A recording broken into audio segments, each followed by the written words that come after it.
안녕하십니까. 2022년 9월 9일 최병모의 팩트 시작하겠습니다. 검찰이 어제 이재명 민주당 대표에 대해서 공직선거법상 허위사실 유포 혐의로 기소를 했죠. 이게 이제 대장동, 백현동, 그 다음에 김문기 성남도시개발공사 개발협력 1처장. 이 사람을 모른다라고 얘기했던 부분이 허위사실이다. 뭐 이런 것들을 이유로 해서 기소를 했는데, 원래 기소 시한은요, 오늘 밤 12시까지입니다. 아직도 시간이 있습니다. 그런데 이제 아마 추석 연휴 이런 것 때문에 서둘러서 어제 저녁 때쯤이었죠. 기소를 한 것으로 보이는데, 자, 그러면 어제 이제 이것뿐만 아니고 여러 가지를 한꺼번에 다 이제 털었습니다. 근데 이게 뭘 의미하느냐? 왜냐면 기소를 한 게 있고 불기소를 한 게 있습니다. 그러면 불기소로 끝났냐? 뭐 이런 부분들이 이제 궁금해지는 대목인데, 자, 첫 번째, 선거법상 허위사실 유포. 이거는 이제 기소를 했으니까 추석 끝나면 이제 뭐 공판 준비기일 등등을 열어서 재판이 진행될 겁니다. 이거는 선거법 재판입니다. 선거법 재판이기 때문에 이거는 이제 본안에 대한 의혹과 별개로 선거법 재판이 진행된다. 왜냐하면 선거법 재판은 빨리 해야 되기 때문에, 그래서 이 부분이 이제 진행이 될 것이고, 물론 뭐 빨리 해야 된다고 그래서 뭐 금방 한두 달 내에 결판 나는 건 아니고요. 자, 그러면 이제 이재명 대표는 이런데, 어저께 또 기소한 내용 중에 법인카드 횡령, 이 부분 관련해서 배소연 씨를 기소를 했죠. 업무상 배임, 선거법 위반. 근데 배소연 씨의 선거법 위반 사건은 본인이 이 법인카드 횡령을 하지 않았다고 거짓말한 부분, 그거에다가 작년 8월 2일 날 김혜경 씨가 국회의원 부인 3명을 접대한 걸 계산한 거, 이건 이제 선거법상 매수 및 이해유도죄가 되거든요. 요 두 가지의 위반 사실, 이걸로 기소를 했는데, 특이한 사실은 배소연 씨와 공범 관계인 김혜경 씨는 기소를 안 했다는 겁니다. 그러면 공소시효가 지나서 김혜경 씨는 이 부분과 관련해서 무혐의가 되는 거냐? 그건 아니죠. 왜 그러냐? 공범이 기소가 되면 그 사람과 공범 관계에 있는 사람은 기소된 사람의 재판이 끝날 때까지 공소시효가 정지된다. 그러니까 김혜경 씨는 공소시효가 정지된 가운데 수사를 계속한다. 이런 의미가 되는 겁니다. 그래서 안 한 것이지, 김혜경 씨는 배소연 씨와 관계가 입증이 안 돼서 무혐의 처분한다, 이게 아니라 이런 거고요. 그 다음에 이렇게 되다 보니까 이제 어제 이재명 대표를 기소했는데 김혜경 씨는 기소를 안 된. 그래서 이 부분을 이렇게 해석하는 사람도 있습니다. 같은 날 부부를 함께, 제1야당 대표 부부를 함께 기소하는 것이 정치적 부담이 있기 때문에 피한 것 아니냐, 이렇게 해석하는 법조인들도 있던데, 저는 뭐 거기에 동의하지는 않습니다. 그거보다는 김혜경 씨는 조금 더 확인할 부분이 있다.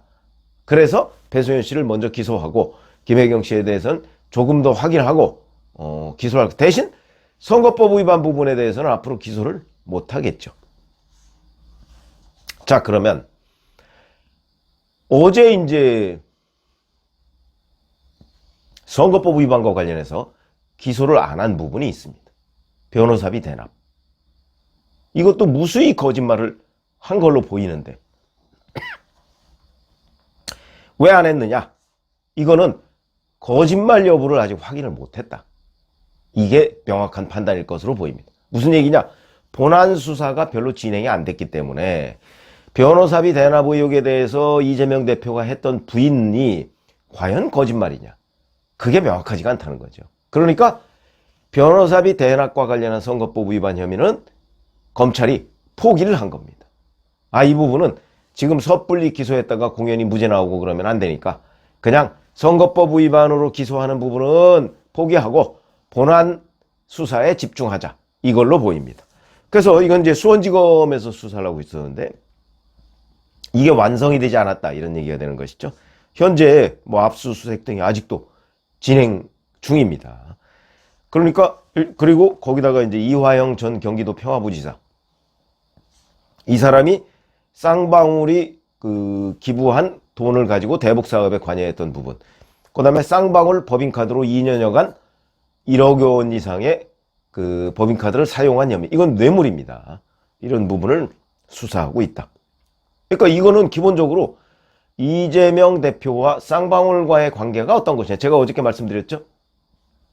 여기하고 직결됩니다. 일각에서는 이화영 전 부지사가 이 연결고리가 아니냐 이렇게 얘기하지만 쌍방울 죄송합니다. 쌍방울 전 임원 이런 사람들이 증언에 따르면 그게 아니고 쌍방울의 실질적인 오너 김성태 전 회장과 이재명 대표가 워낙 친하다. 그러니까 이재명 대표가 쌍방울과 직접적인 관계에 있지 중간에 이화영 전 부지사가 관여되어 있지는 않은 것으로 보인다. 저는 그렇게 이해하고 있습니다. 물론 수사를 해봐야 되겠지만 자, 이런 부분을 아직도 추적을 하고 있고요. 근데 이게 굉장히 복잡한 것이 대장동의 김만배 씨 여기도 관여가 돼 있습니다. 또 쌍방울에. 그래서 이 부분까지 함께 막 몇 단계를 거쳐서 그 이재명 쌍방울 대장동 이게 연결고리가 있는 것으로 보인다고 제가 말씀을 드렸죠. 그건 무슨 얘기냐면 이화영 전 부지사의 보좌관이 김만배 씨가 하는 천화동인 1호의 그 법적인 대표입니다. 그러니까 그것도 이상하죠. 이화영 전 보좌관이 왜 거기에 가서 법적인 대표를 맡았을까? 그래서 이제 여기에 여러 가지 추측이 있어서 이런 것들이 막 얽혀 있습니다. 그러니까 이 수사는 제법 오래 갈 것으로 보인다. 복잡하니까 뭐 이런 얘기가 되고요. 그 다음에 또 하나 증거불충분으로 불기소한 게 있습니다. 선거법 위반으로 김혜경 씨 수행비서격으로 배소연 씨를 채용한 것 아니냐 하는 의혹인데 이 부분도 강력하게 부인했었죠. 근데 이 부분은 배 씨가 수행비서격이 아닌 실제 공무원으로 근무한 흔적들이 일부 아주 조금 발견이 됐기 때문에 이걸 부인했다고 해서 전적으로 거짓말이다. 이렇게 얘기하기가 어렵다는 측면에서 이거는 버리는 카드. 또 하나 대장동 개발 당시에 성남시의회의 새누리당이 당론으로 공공개발을 막았다 이런 주장을 한 적이 있고 그 다음에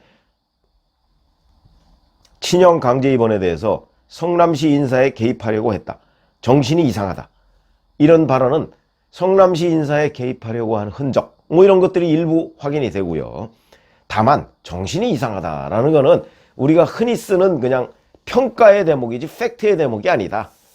왜냐면 이거는 뭐 법적으로 뭐 무슨 정신과 의사의 진단서를 받아서 뭘 어떻게 했다 뭐 이런 게 아니기 때문에 이것도 좀 애매하기 때문에 이것도 버리는 카드. 그러니까 이 부분과 관련한 선거법 위반 혐의는 증거불충분으로 기소하지 않았다. 이런 거고요. 이미 왜 GH 압수수색 의혹이 있었죠. 그러니까 이재명 대표가 자기 자택의 옆집에 GH 압수수색소가 있는데 그거를 선거사무소로 활용한 것 아니냐. 그리고 거기다가 초밥 10인분, 샌드위치 30인분 이런 걸 경기도 법인카드로 공급한 것 아니냐. 더군다나 그 GH가 경기주택도시공사인가 뭐 그렇죠. 그 GH가 이재명 대표와 민변 활동을 같이 하던 이현욱이라는 변호사가 사장이었습니다. 그러니까 둘이 엄청나게 잘 아는데 그 옆집이 이재명 경기도지사의 집이라는 걸 몰랐다. 뭐 일단 상식적으로 보면 얘기가 안 되죠.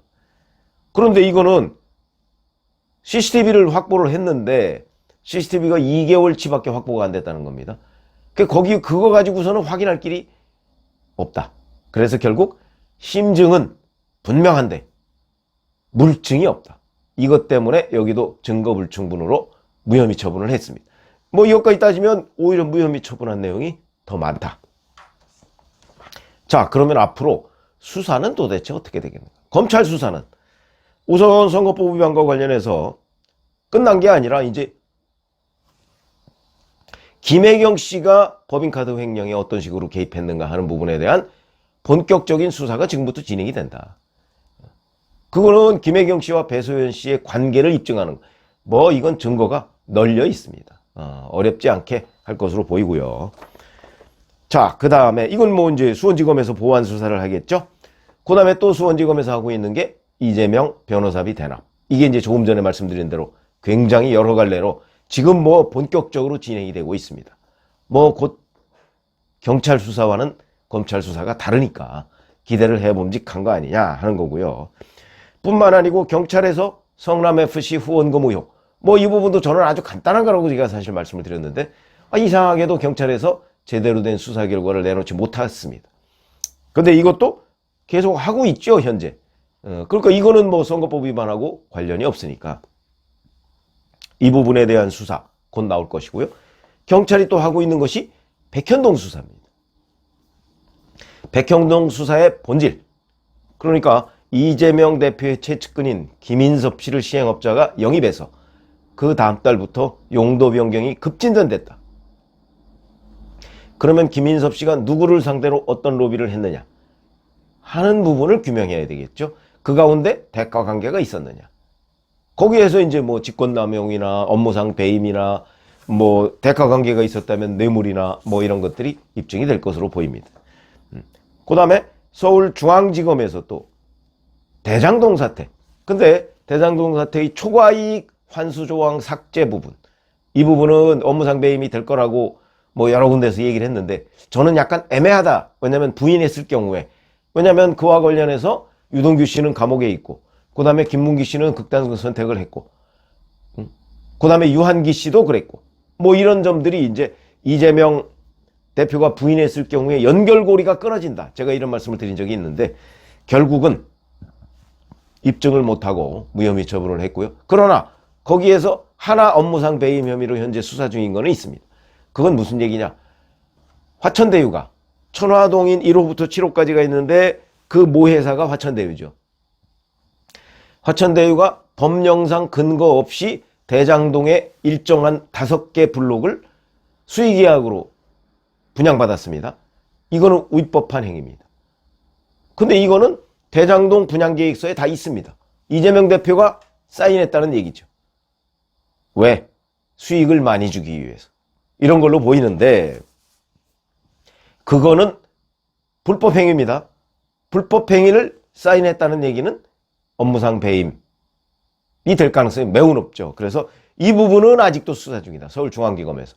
그러니까 이것도 흐지부지 될 것 같지는 않습니다. 그런 점을 본다면 자, 지금 이제 검찰의 수사 대부분 남았고 경찰에서는 일부분만 남았고 그 다음에 경찰에서 검찰로 넘긴 부분은 검찰이 보완 수사를 하고 있기 때문에 지금까지 경찰이 약간 좀 뭐 지지부진하게 수사하던 방식과는 완전히 다른 이제 본질에 대한 수사로 넘어갈 것이다 라는 관점에서 본다면 시간은 조금 걸리겠지만 이재명 대표의 그 수사의 긴 터널 이제 입구를 갓 통과한 정도다 이렇게 말씀을 드릴 수가 있겠습니다. 오늘 밤 12시에 선거법상 공소시효는 이제 끝나는데 그 이후에 대해서 제가 말씀을 드렸습니다. 고맙습니다.